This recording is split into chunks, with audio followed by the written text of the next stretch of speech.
आज घर का माहौल बहुत गमगीन था। भैया का सामान ट्रक से उतारा जा रहा था और हमारे पुराने घर में इस सामान के लिए जैसे तैसे जगह बनाई जा रही थी। मेरे भतीजे और मेरे फुफेरे भाई सभी सजल नेत्रों के साथ सामान उतार रहे थे। वे किस तरह सहेज और संभाल कर सामान उतार रहे थे, उसे देखकर मन भीग सा गया। काश भाभी भी जीवन को इसी तरह सहेज कर चलती तो डर के मन के साथ भैया को आज यह दिन तो नहीं देखना पड़ता। मन बरबस ही आज से 12 साल पहले के माहौल में चला गया, जब भैया मात्र 20 वर्ष की आयु में सरकारी नौकरी प्राप्त करने में सफल रहे थे। घर में मम्मी पापा ही क्या, हम सब भाई बहन भी बेहद खुश थे। भैया दिल्ली में सेना मुख्यालय में निजी सहायक के पद पर चयनित हुए थे। 2 साल की कड़ी मेहनत के बाद उनके जीवन में खुशी का यह क्षण आया था। मम्मी और पापा यह सोचकर अत्यंत भावुक हो गए थे कि दिल्ली जैसे बड़े शहर में बेटा कहाँ रहेगा, उसके खाने पीने का ध्यान कौन रखेगा। लेकिन भैया बहुत उत्साहित थे। एक युवा मन में नौकरी पाने के बाद जो उमंग और उत्साह होता है, वह सब भैया में मौजूद था। भैया अपना सूटकेस लेकर एक अनजान शहर में जा चुके थे। दिल्ली जैसे महानगर में रहने की समस्या, खाने पीने की समस्या और ऑफिस आने जाने की समस्या से भी भैया का सामना हुआ और उन्होंने इसका न केवल डटकर मुकाबला किया, बल्कि इस पर विजय भी पाई। बड़े शहर में जितने जन उतने सपने। हर इंसान एक जीता जागता सपना होता है और अपने सपने से संघर्ष करता हुआ नजर आता है। भैया भी इसी भीड़ में शामिल हो गए थे और अपने सपनों को साकार करने में जुट गए। भैया ने पढ़ाई से नाता जोड़े रखा और तमाम तरह की तकलीफ़ों से अकेले जूझते हुए उन्होंने अपना ग्रेजुएशन और पोस्ट ग्रेजुएशन पूरा किया और अपने आप को सिविल सेवा के लिए तैयार करने में जुट गए। लेकिन वह इसमें सफल नहीं हो सके। भैया को जब भी अवकाश मिलता था, वह घर आ जाते थे और हम सब मिलकर बहुत खुश होते थे। धीरे धीरे 5 वर्ष निकल गए। इन 5 सालों में बहुत कुछ बदल गया था। पापा अपनी नौकरी से रिटायर हो चुके थे। मैं खुद इंजीनियरिंग करके के बाद एक अदद नौकरी की तलाश में भटक रही थी। उधर भैया भी अपना जीवन स्तर उठाने के लिए संघर्ष कर रहे थे। हम सब बहुत ही खुश थे और ज़िंदगी ठीक ठाक चल रही थी। भैया के सरकारी नौकरी में होने की वजह से उनके लिए जगह जगह से शादी के रिश्ते आने लगे थे। भैया बेहद स्मार्ट एवं सुडौल शरीर के मालिक थे। उन्हें ऐसी लड़की चाहिए थी जो पढ़ी लिखी, सुंदर व तेज दिमाग वाली हो, ताकि दिल्ली जैसे शहर की सच्चाइयों के साथ जी सके और साथ ही भैया को अपनी परिपक्वता से कुछ सुकून के पल दे सके, क्योंकि वह अब तक संघर्ष करके बुरी तरह थक चुके थे और प्यार की अपनत्व भरे सहयोग की शीतल छाव में थोड़ा विश्राम करना चाहते थे। भैया की यह तलाश इंदौर जाकर समाप्त हुई। शादी बहुत ही धूमधाम से हुई। शादी में दोनों परिवारों ने दिल खोलकर खर्च किया था। शादी संपन्न होने के बाद सभी अपनी अपनी घर गृहस्थी में रम गए। भैया भाभी बहुत खुश थे। दोनों ने मिलकर कहीं बाहर घूमने का कार्यक्रम बनाया और वे लोग हनीमून मनाने के लिए शिमला गए। भैया की शादी के बाद मम्मी पापा भी अपने को थोड़ा हल्का महसूस कर रहे थे, क्योंकि पापा ने अपनी एक जिम्मेदारी सफलतापूर्वक निभा दी थी। भैया अपनी नौकरी और पत्नी में लीन हो गए। कभी कभी मम्मी शिकायत भरे लहजे में कह भी देती थी कि शादी के बाद तो तू बिल्कुल बदल गया है, लेकिन ऐसा शायद नहीं था। भैया ने भाभी को भी आगे पढ़ने व अपना एक मुकाम हासिल करने के लिए प्रेरित किया, लेकिन अपने अंतर्मुखी स्वभाव के चलते वह वैसा नहीं कर सकी जैसा भैया चाहते थे। वह अपने को पति तक ही सीमित रखती थी और घर में किसी से ज़्यादा बात नहीं करती थी। यहाँ तक कि मम्मी और पापा से भी वह बात करना पसंद नहीं करती थी। भैया सदैव भाभी को खुश रखने का प्रयास करते थे। उन्हें न केवल सारी सुख सुविधा देने का प्रयास करते, बल्कि भाभी की हर इच्छा को पूरी करना अपना कर्तव्य समझते थे। अपने प्रति भैया का यह लगाव भाभी ने उनकी कमजोरी समझ लिया और फिर पूरे षड्यंत्र के तहत वह सब किया जो आज की आम बात हो गई है। भैया के घर आने पर वह किसी को कुछ नहीं समझती थी, लेकिन हम लोग भैया के डर से चुप रहते थे और सोचते थे कि थोड़े दिनों के लिए आए हैं, जैसे रहते हैं रहने दिया जाए, क्योंकि दोनों अपनी जिंदगियों में खुश थे और उनकी खुशी में ही हम सबकी खुशी थी। भाभी हमेशा अपने मायके वालों को ही सब कुछ समझती रही और उनके अंदर कभी इस परिवार के प्रति समर्पण व त्याग की भावना नहीं जागी जिसमें वह शादी करके आई थी। शायद उनकी शिक्षा ही ऐसी थी कि उनका दिमाग सदैव इसी बात में लगा रहता था कि किस प्रकार भैया को घर की तरफ से विमुख रखा जाए। भैया का वैचारिक स्तर काफी ऊंचा व सुलझा हुआ था। भैया और मम्मी की वैचारिक बहस में कभी कभी मतभेद हो जाया करता था, और इस वैचारिक मतभेद का भाभी व उनके मायके वालों ने बड़ा गलत फायदा उठाया। भाभी को कभी भी हमारे परिवार के सदस्यों का सम्मान करने की शिक्षा नहीं दी गई। भैया भी भाभी पर ही विश्वास करते थे, लेकिन भाभी लगातार इसी विश्वास का फायदा उठाने लगी और अपने घर वालों के साथ मिलकर भैया को उनके परिवार से दूर रखने का घिनौना प्रयास ही करती रही। भाभी ने मम्मी पापा व अन्य रिश्तेदार उनका लगातार दिमाग खराब कर रहे थे। वे इन बातों को समझ नहीं पा रही थी कि ऐसा करके अपनी ही घर गृहस्थी में सेंध लगा रही हैं।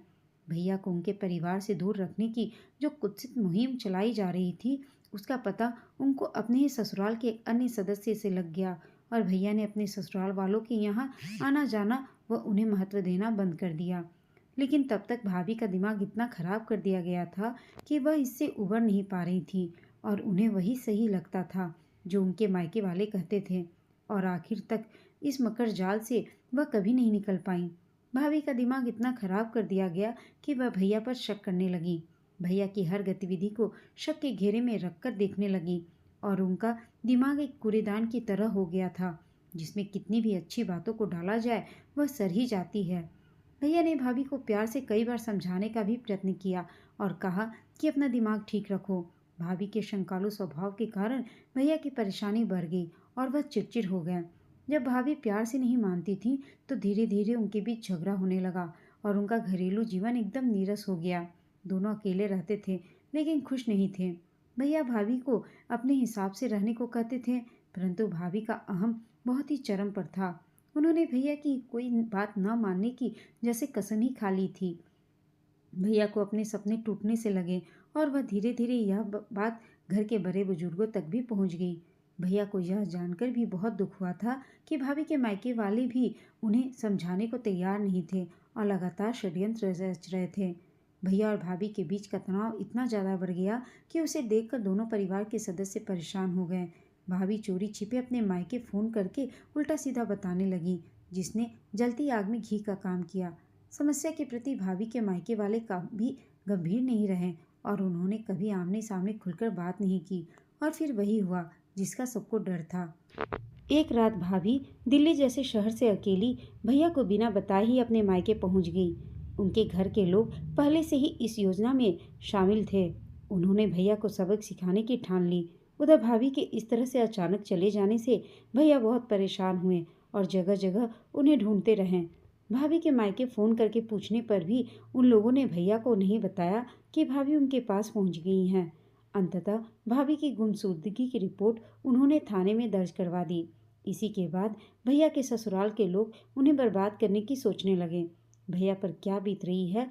जब इस बात का पता घर के लोगों को चला तो कुनबे के बड़े बूढ़ों को लेकर पापा भाभी को लेने उनके घर गए, लेकिन उन्होंने शायद फैसला कर लिया था कि लड़की को नहीं भेजना है।